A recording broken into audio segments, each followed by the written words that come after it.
नमस्कार, प्रणाम। लाइव लोग न्यूज़ में और तेजस न्यूज़ में आप सभी का स्वागत है। मैं हूं आपके साथ खुशबू राय। हर बार हमारी पहल आप लोग देखते हैं कि हमेशा हम कलाकारों से मिलते हैं, जुलते हैं और बात करते हैं। उनकी बातें आप तक पहुंचाने का हमेशा एक कोशिश रहता है। लेकिन आज हम जिस कलाकार के पास आए हैं, शायद कुछ लोग उस कलाकार से परिचित भी होंगे और कुछ लोग उस कलाकार से नहीं भी परिचित होंगे। परिचय के लिए मैं बता देना चाहूँगी, हमारे बगल में जो बैठे हुए हैं, बिक्की बेदर्दी नाम है इनका। और आज से साल 2 साल पहले स्टेज प्रोग्राम लगभग जितने भी भोजपुरी के कलाकार हैं उनके साथ ये कर चुके हैं। स्टेज प्रोग्राम के साथ साथ गायकी भी ये करते थे, क्योंकि जब हमने इनके बारे में जानने की कोशिश की तो मुझे इनके गाने भी यूट्यूब पे बहुत सारे दिखे, जिससे हमें पता चला कि ये गायकी भी करते हैं। लेकिन आज हम बात गायकी पर नहीं करेंगे और ना ही भोजपुरी इंडस्ट्री पे करेंगे।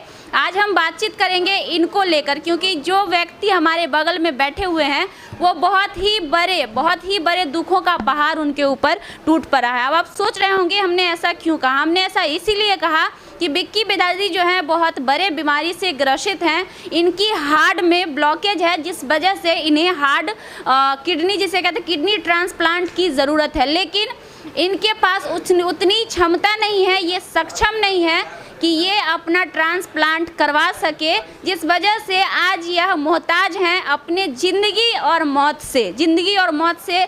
कहे तो यह अभी खेल रहे हैं। इन्हें ये भी नहीं पता है कि इनकी ज़िंदगी महज कितने दिनों की बची हुई है।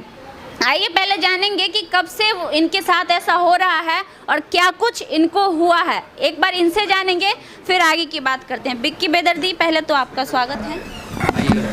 चलिए, हमें डायरेक्ट हम मुद्दा पे बात करना चाहेंगे। कब से इस बीमारी से आप ग्रसित हैं? जी, मेरा 1 जनवरी को तबीयत खराब हो गया था 2021 में, और अभी तक ग्रसित है। उस समय से? जी। उस समय से आपका इलाज चल रहा है या नहीं?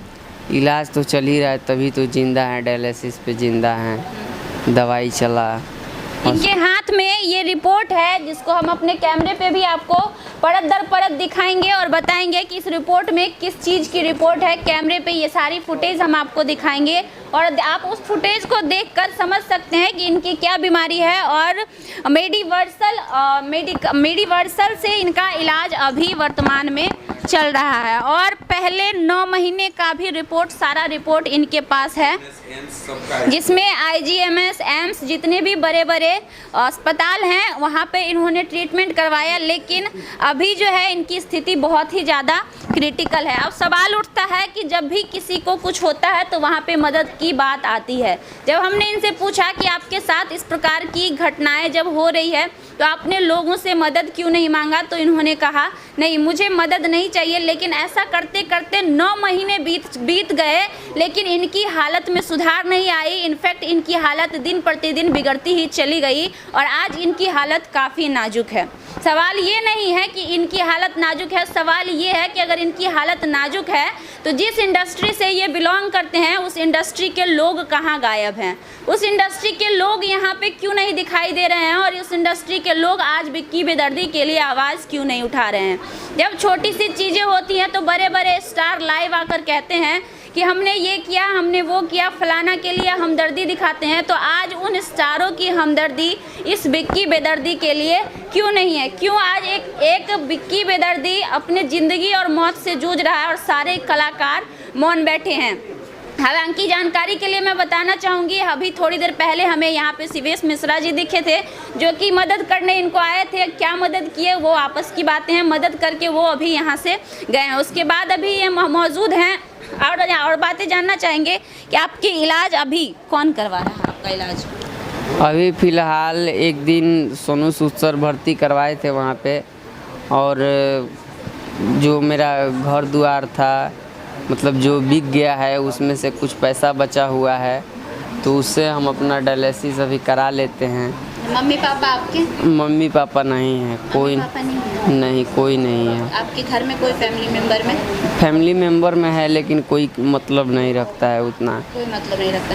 अच्छा, अब एक बात बताइए कि भोजपुरी के कलाकारों से आपने मदद लेने की कोशिश की एक बार? हाँ, बहुत कलाकार से किनसे कोशिश की लेने की?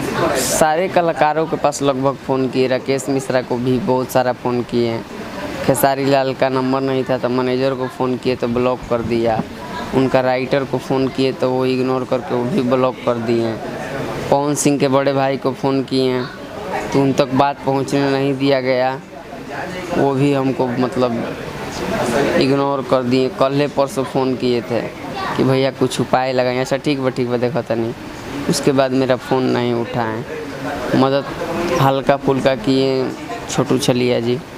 हाँ, छोटू छलिया जी ने मदद की आपकी? हाँ। अच्छा, अभी शिवेश मिश्रा जी भी आए थे आपके? हाँ, शिवेश भैया आए थे, डोनेशन किए 11,000 रुपया से।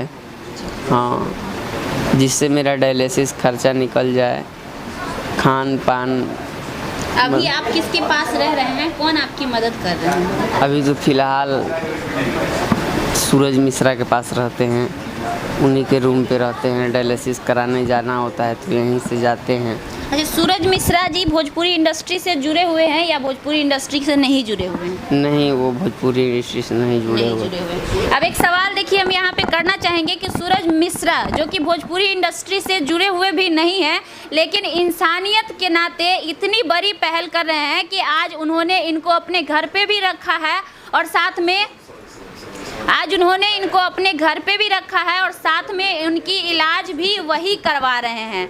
अब हमें शर्म ये कहते हुए आ रही है कि जिस इंडस्ट्री से, जिस कौम से ये जुड़े हुए हैं, उस कौम के लोग कहाँ सोए पड़े हैं, जिनकी ज़रूरत इन्हें है और फ़ोन कर रहे हैं तो सारे लोग फ़ोन कोई स्विच ऑफ कर ले रहे हैं तो कोई फ़ोन इनका नंबर ब्लॉक कर दे रहे हैं। अब सवाल उठता है कि आखिर बिक्की बेदर्दी की मदद कौन करेगा और क्या बिक्की बेदर्दी का इलाज हो भी पाएगा या नहीं। एक बार हम जानने की कोशिश करेंगे। हमारे साथ सूरज जी हैं जो कि अभी इनका इलाज करवा रहे हैं। सूरज भैया, आप इनका इलाज क्यों करवा रहे हैं? हम इसको जानते थे, जागरण को प्रोग्राम करता था, पहले से भी जानते थे, मतलब बीमारी से पहले से 2-3 साल से पहले से जानते थे। बहुत इज्जत करता था लड़का, आवाज़ बहुत अच्छा था। एक जागरण में इससे मुलाकात हुआ था, उसके बाद ही बहुत इज्जत करता, जहाँ मिलता था पैर छू के प्रणाम करता था। जब इसका बीमारी हुआ तो बहुत लोगों को हम बोले कि इतना जानते हो यार, पवन भैया के साथ फ़ोटो डालते हो, खेसारी भैया, ई भैया हुआ, कोई मदद नहीं किया। लास्ट में अपने घर लेके आया और मेरे घर पे आया और जितना बन सका किए। ये भी अपना पैसा लिया, किसी से हम लोग मदद नहीं मांगे। आज भी हम किसी से मदद नहीं मांग रहे हैं।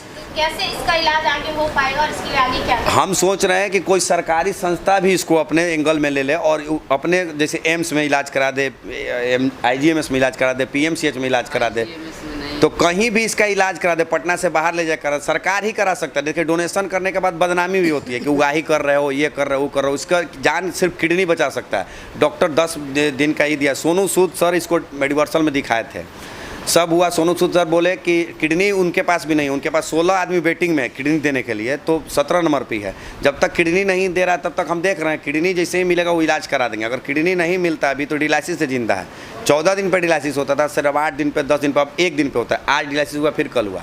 और खर्च आता होगा एक बार डिलाइसिस? एक बार डिलाइसिस करने का 2019 कुछ रुपये आता है, और बाकी दवाई जो ट्रीटमेंट है, इसका हार्ट में ब्लॉकेज है, उसका दवाई चलता है।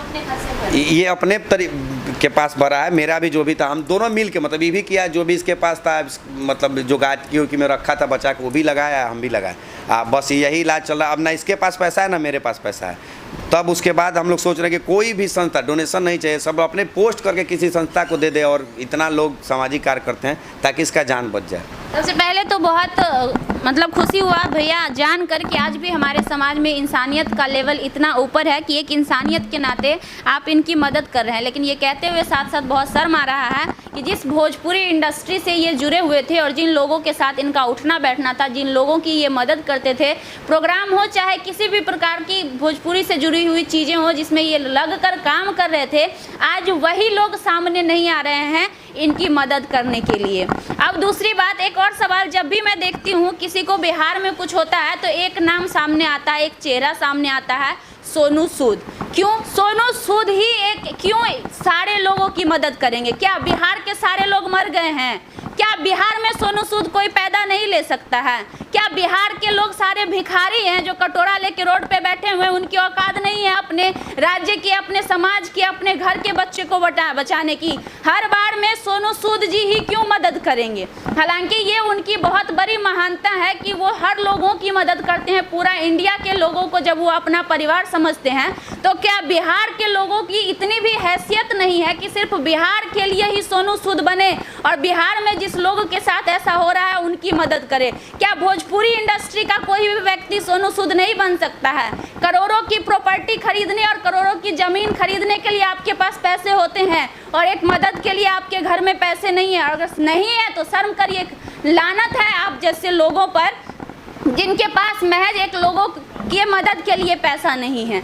सोनू सूद जी हर बार में लोग एक आस, अगर लोगों की एक आस की लास्ट किरण जब दिखती है ना तो लोग कहते हैं इसे बचा लीजिए सोनू सूद। नहीं, हम ऐसा नहीं कहेंगे इसे बचा लीजिए सोनू सूद। क्यों कहेंगे इसे बचा लीजिए सोनू सूद? क्या हमारे बिहार में कोई सोनू सूद नहीं पैदा ले सकता है? क्या हमारे बिहार के लोग सोनू सूद नहीं बन सकते हैं? चलो मानते हैं कि पूरा देश के लिए आप नहीं बन सकते, कम से कम बिहार के लिए तो सोनू सूद बनिए। जब बिहार में क्रेडिट लेना होता है तो खेसारी लाल यादव जी, पवन जी, हम बिहार को यहाँ पहुँचा दिए, हम भोजपुरी को वहाँ पहुँचा दिए, तो क्यों आप किसी की जान नहीं बचा सकते हैं? तो क्या आप किसी की मदद नहीं कर सकते हैं? उस समय आपकी महानता कहाँ चली जाती है? इससे पहले भी भोजपुरी इंडस्ट्री में पाया गया था श्याम देहाती, जो कि बहुत ही अच्छे राइटर थे।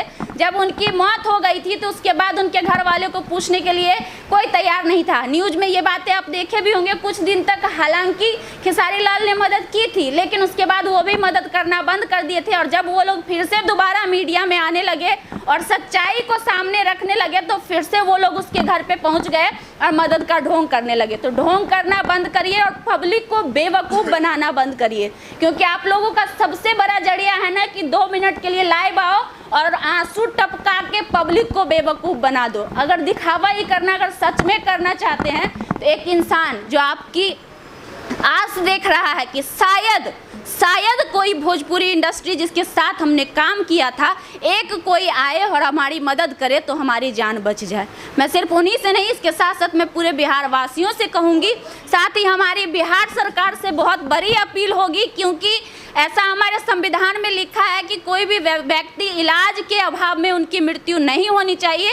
तो बिहार सरकार से भी हमारी नम्र निवेदन होगी कि प्लीज़ आप ऐसे चीज़ों पर ध्यान दें और पहल करें, और हो सके तो विक्की बदर्दी की जान किसी भी प्रकार से बचा लीजिए, क्योंकि जिस हिसाब से इनका बताना है और ये रिपोर्ट हमने देखा है, ये रिपोर्ट भी मैं ऑन स्क्रीन आप लोगों को दिखा दूंगी, उस हिसाब से जब तक इनका किडनी ट्रांसप्लांट नहीं होगा इनके बचने के चांसेस बहुत कम हैं। चलिए बने रहिए, आगे भी इस खबर को हम दिखाएंगे जब तक कि इनका कोई मदद नहीं हो सकता है। और रह गई बात मदद की, तो जो हमसे हो सकेगा या फिर लोगों से अपील होगी कि आप लोग बढ़ चढ़ कर आइए, इनकी रिपोर्ट देखिए। हम ये नहीं कहते कि बिना देखे, बिना सुने, बिना जाने आप इनकी मदद करिए, नहीं, बिल्कुल नहीं।